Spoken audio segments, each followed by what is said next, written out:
All right, so good evening, everybody, and welcome to the 11th episode of our Therapeutic Thursdays podcast. And today we have a really special guest because me and Purva were introduced and taught to be facilitators by this person, and we had a blast in her sessions. So uh, let's welcome Preeti. And Preeti, please go ahead and introduce yourself to our audience and talk about how you entered into the field of DMT, what motivated you, and how you inspire other people today.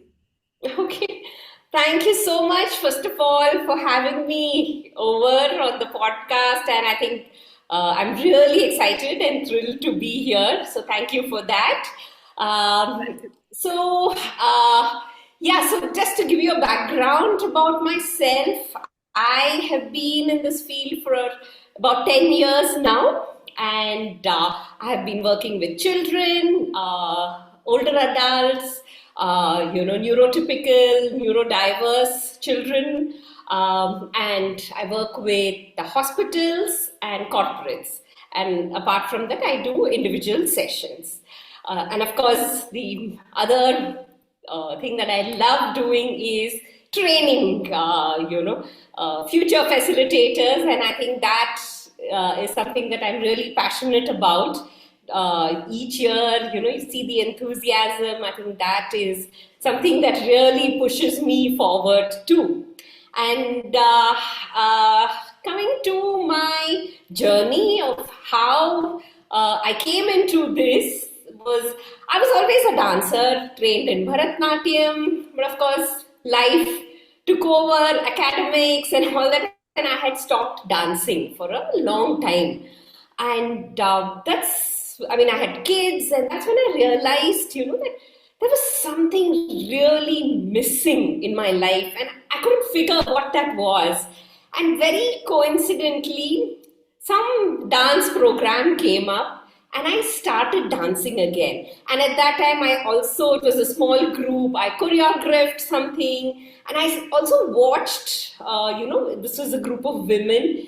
They used to come every day for practice, and the joy that I saw in them, when they started dancing, many of them had not really danced. They said, okay, let's try. And that's when how they came.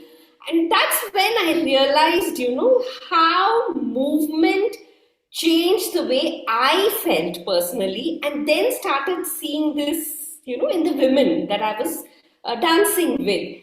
That's when this entire idea came to my mind that how can I take movement to others and to non-dancers, so that everyone at that time I was looking at the joy of movement.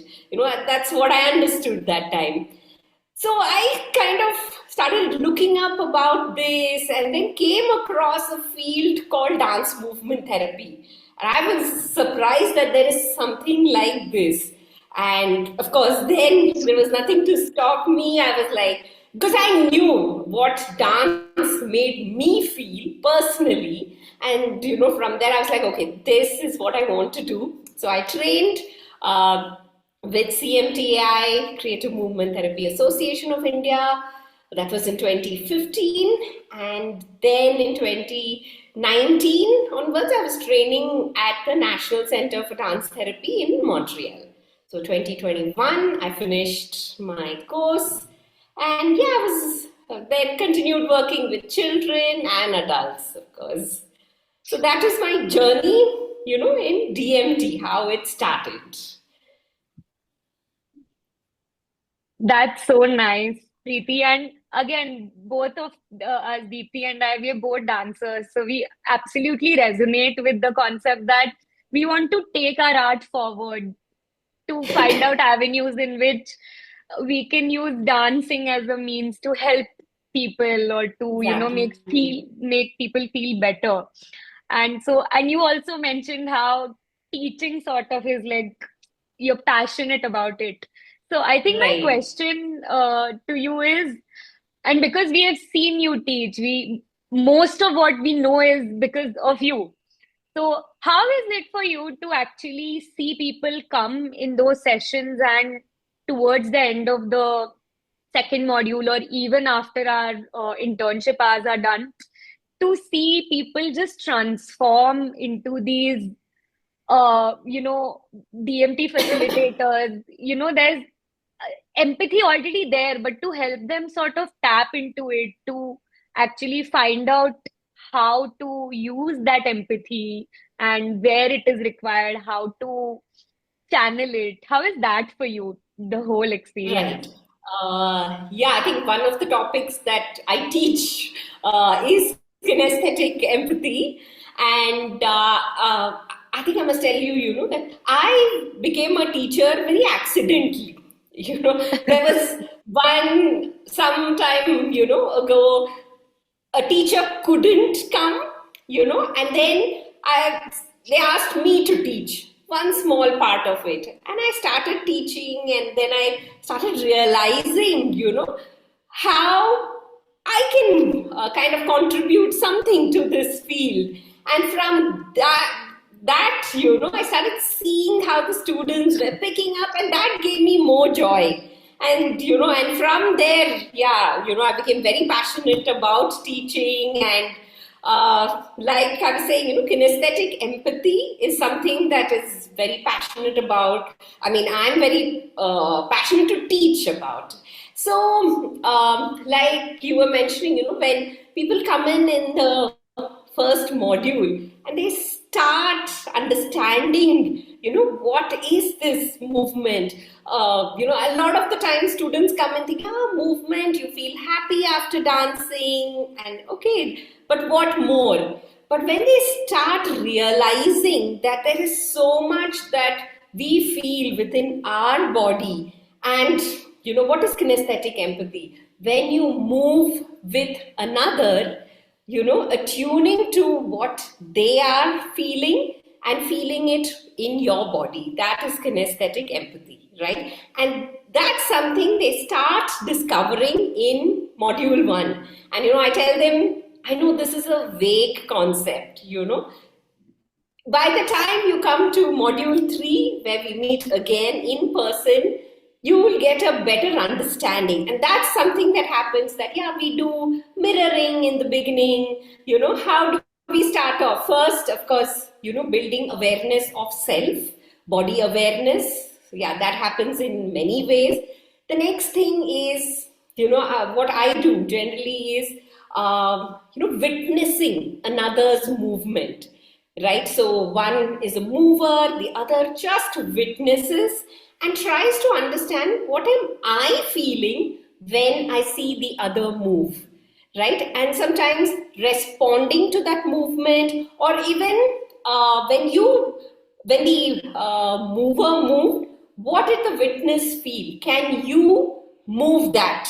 Yeah. So that's when they start understanding, okay, what am I feeling when the other person is moving? More than trying to understand their movements, interpret it, can you first look at what are you feeling?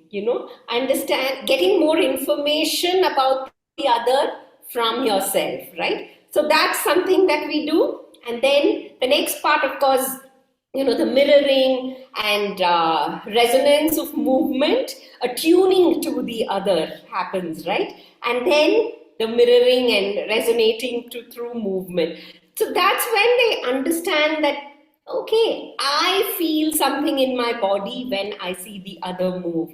And I think from there we take it to, as a facilitator, as a practitioner, therapist, maybe your client or your group, the person you're working with, may not verbally say, or they may not even understand what's happening. But now, can you get that information from within yourself?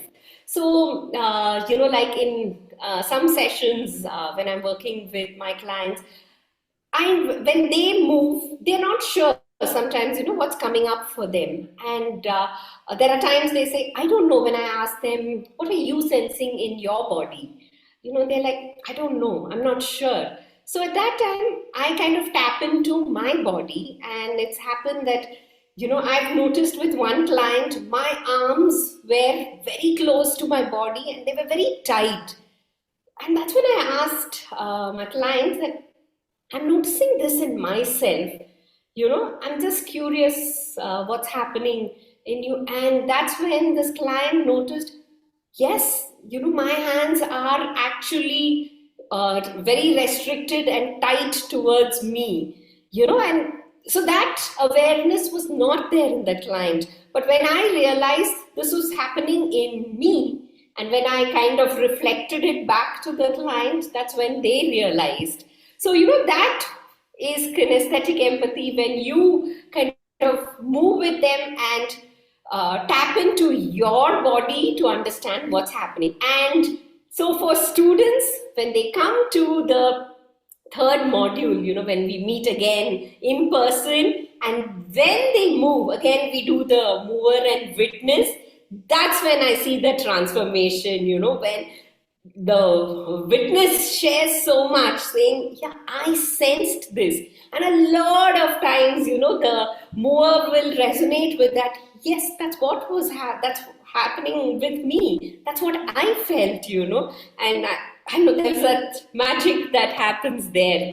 That's what I always say. And, I keep telling the students, sometimes they say, but how do we know when we go out, when we start working with groups and people, how will I know? And I always tell them, it's all there within you, within your body. It's kind of embedded, and you will know when to use it and what comes up. And sometimes it comes up very intuitively. Yeah. Yes, I think I remember Preeti telling again and again, right? Trust the process.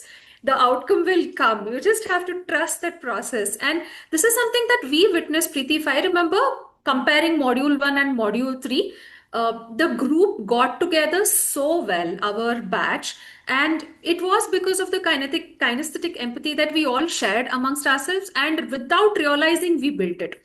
Right, that how was Absolutely. never a question. It somehow was built, and this is something that I must appreciate about the course that we all did. I've heard many graduates, psychology graduates, who say that they don't know how to deal with the client when they come out, when they pass out. But it was so well embedded in our course, how to become a facilitator, how to tap into that facilitator self, and then Right. talk to the clients. Or, yeah, we don't even have to talk to the clients, just move with the clients, and you will know what to do. So that was something really, really special about the course. And I guess that helped a Yeah. lot. Right? Yeah, I think the therapeutic presence of the facilitator is something that we really stress on and work with during the entire course. And I think that's the main thing, because, like you said, that gets embedded within you, and without realizing, through movement. And when you go out there, it is there, it comes very intuitively then.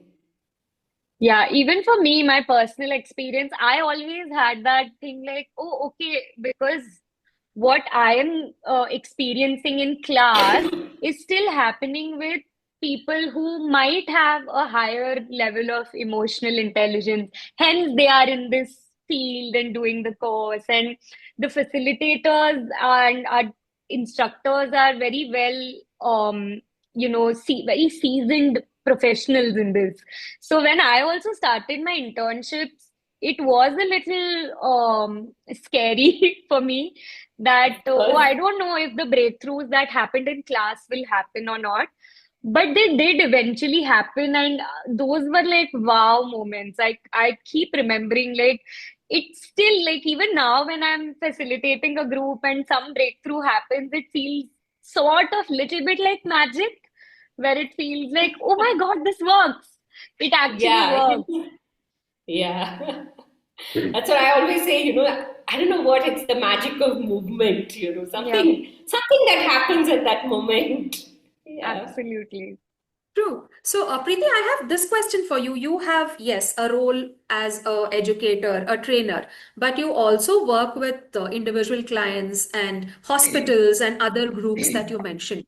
I want to talk about how do you address an individual client? Because we as batchmates have discussed a lot about groups that we Right. have worked with, right? So, what is the difference when a client who comes to you as an individual and wants to address their concerns with dance movement therapy? How was that experience for you? Right. So, in the course, we, focus on working with groups.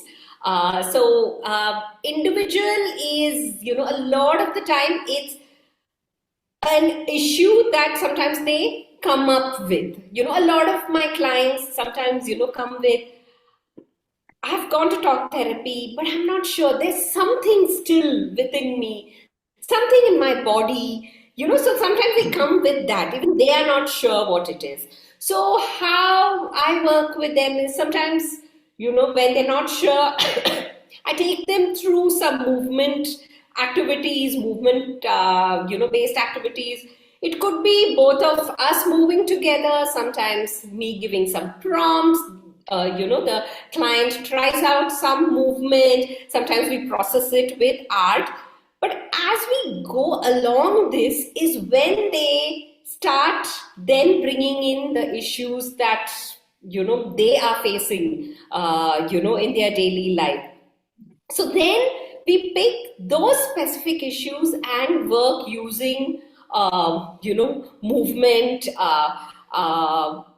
Like, for example, I'm just trying to think of, a client. So this client had, a lot of anger within themselves, okay, but they were not sure what to do with this anger, and it was hampering their daily, their life, their relationship and all that. They just seemed to be carrying a lot of anger. So then we worked with movement first, trying to understand, maybe kind of even help release this anger in a healthy way. Yeah, so it's through movement. Sometimes we use pillows, sometimes pushing against a wall. Yeah, sometimes, feeling the weight of your body against the wall. Sometimes it could be, we use the, Laman movement analysis terms, so the very strong movements, quick, sudden movements. So we try out all those and then kind of shift to maybe flow, and slower movements, and then kind of see how that can be incorporated for the, client in their daily life, right? So maybe when anger comes, can they release it in a healthy way? And other times maybe they use more flowy movements to kind of regulate themselves. Yeah, so a lot of emotional regulation through movement and trying to find what works for that particular individual. So, it's very kind of tuned and, very specific to each of the problems that they come up with. And it's all through movement. We, of course, bring in art. I incorporate a lot of somatic work as well. I bring in somatic experiencing as well. So that's something that I train in. And the nervous system and neuroscience is something, again, that I kind of really understand, and I feel like I see this in my clients. So that's another part that I bring, working with the nervous system. So you bring in somatic experiencing, somatic work, and movement in my sessions with individuals. So actually, my next question was going to be, why should people do DMT according to you? But I think you have pretty much covered that. Is there something else you would like to add? So why do people need to do DMT? I think, movement in any way, I think what we go through in everyday life, our movements are so restricted. I think this is something that we say in our classes too, right? Our movements are so restricted to everyday movements. What do we generally do? I mean, if you look at any person, yeah, maybe they go exercise, but otherwise movements are we pick things up, maybe we, move for our daily functional living, just those movement. So, and with that, we also have our set patterns of behavior. So if we want to change something about our behavior, our set patterns, I think we need to change the way we move and find new ways of moving, and that can help change our thinking patterns. So I think this is for everyone, not, somebody with issues or psychiatric issues or any other issues. I would say it is for everyone. Everyone should try it, because we see what happens every time we work with groups or individuals. True. In fact, with Divya, one of our batchmates, this was what we brought out again and again, right? It's body that we can see and feel and touch. It's so available for us. And Right. changing our thinking or behavior or emotional patterns with body is, I believe, easiest compared to all the other therapies that we have. And I've seen a lot of people struggle with talk therapy because we are not trained to talk about what happens inside us, right? We are so trained to talk about how things work Right. or, the world around us, but not what happens inside us. And I Right, believe, and sometimes go we ahead, go can't ahead. address what's happening in the body by talking about it. Yes, We might talk about it, try and resolve it, but there is something still happening in the body that we are not tapping into. And I think it's important. We need to do both. Yeah, yes, Hmm. movement is important, and then trying to understand, make meaning of it is also important, right? So the bottom up approach and the top down approach both are required here. yes, agreed. So Deepya and I have this thing where we say that so far, both of us combined and individually have had 100% success record. We don't know anyone who has done DMT and said, it's not for me, or it didn't work, or I didn't like it. The only problem is getting people or convincing people to Yeah, to try it just once, because it can be a little intimidating. People still think of that course. they need to know how to dance. It doesn't help that Diti and I are both dancers. So they are a little, they're more scared of us. But once Of they course, do yeah, it, that happens. once they actually come in a group session, once they actually participate, they know how they can feel the power with just one session also so many times. Another big problem that we face is that why is it so expensive? So it also is a difficult question. So we thought maybe a professional who has been in this field for a long time can explain to our audience why it is so expensive.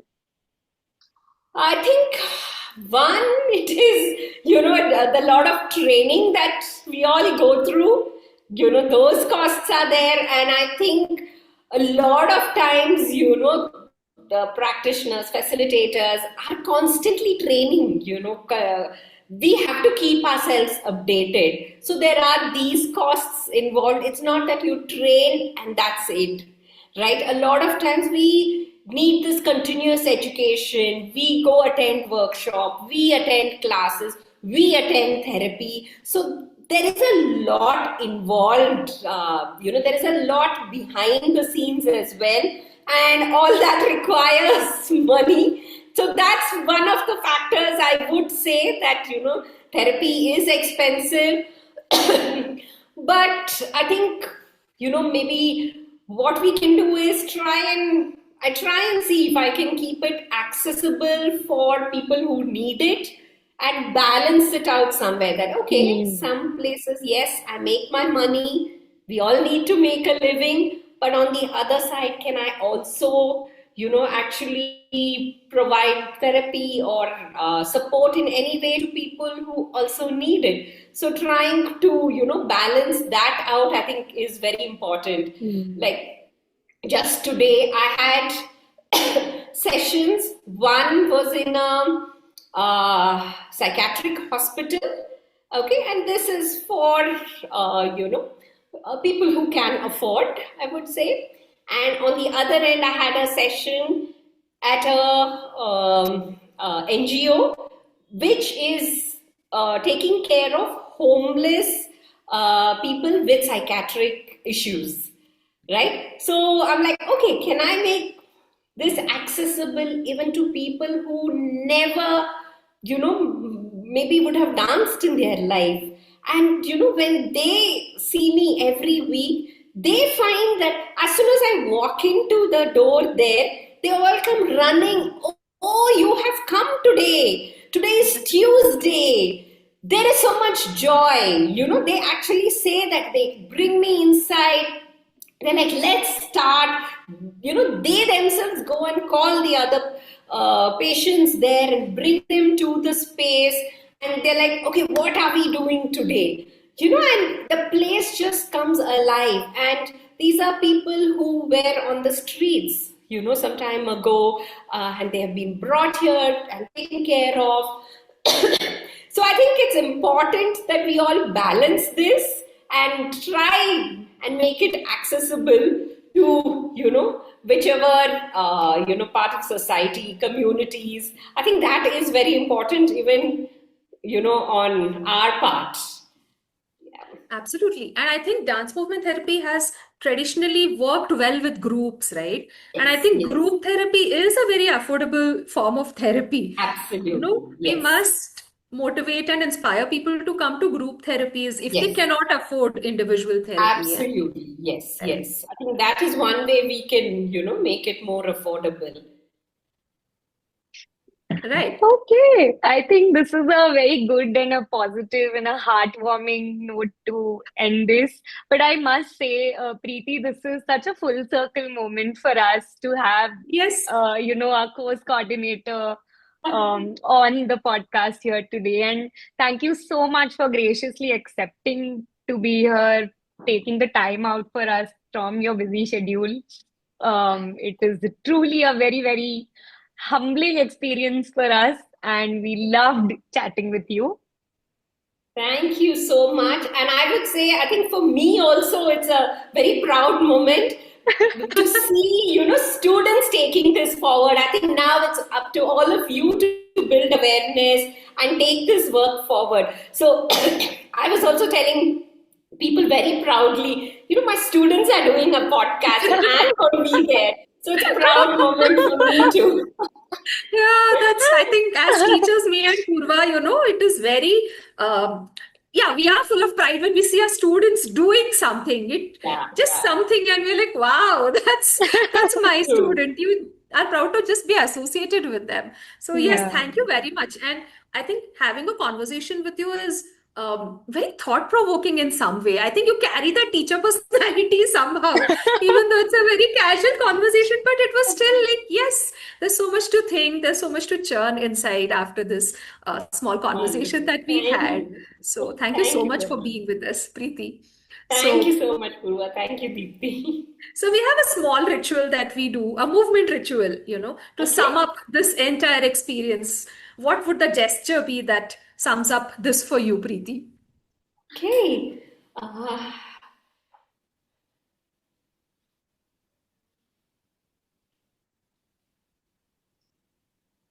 All right. Oh, beautiful.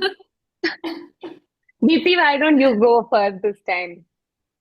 Okay, for me, it was that, a lot of bulbs glowing everywhere because it was like that. It was very thought-provoking for me.